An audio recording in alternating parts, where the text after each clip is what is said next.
If you followed my trip to Vienna on social media, then you know I couldn't get enough of all these amazing pastries in the city. I had a ton of you ask me for cafe recommendations, and this video is dedicated to just that. The sweets here are truly a treat, and these are some of my favorite cafes.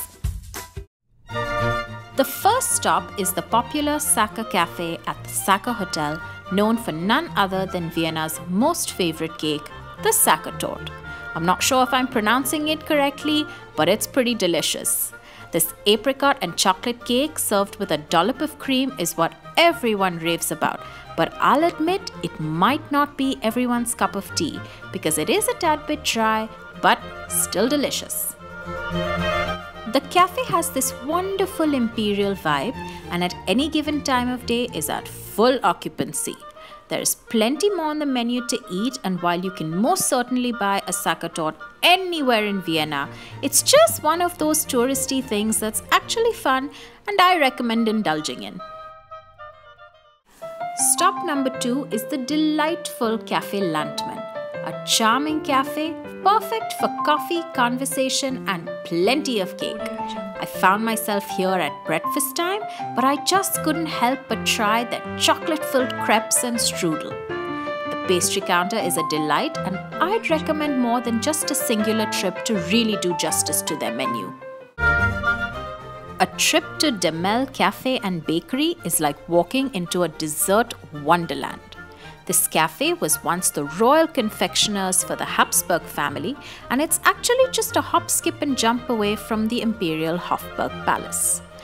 They say Empress Sisi adored their chocolates, and it would seem like all of Vienna does too because they're packed with both locals and tourists patiently waiting to be seated. Don't miss their open kitchen, which is really where all the magic happens. And if you're lucky, you'll manage to snag a table right next to it so you can enjoy your treats and watch the masters at work. There is so much to choose from, and I got a little bit intimidated actually, but eventually I settled down for a good old apple strudel, which of course was super. My last pick and possibly my most favorite is Cafe Spurl because it reminds me of an old Parsi house or a cafe from the 30s perhaps. It's got such a beautiful laid-back vibe that I could sit here for hours. I skipped all the sweet stuff this time in favor of a brilliant Viennese schnitzel with cranberry sauce, and honestly I had no place for anything more. It's got fabulous food, this wonderful decor, and I'd come back here in a heartbeat. And it wasn't crowded, which I think was the best part.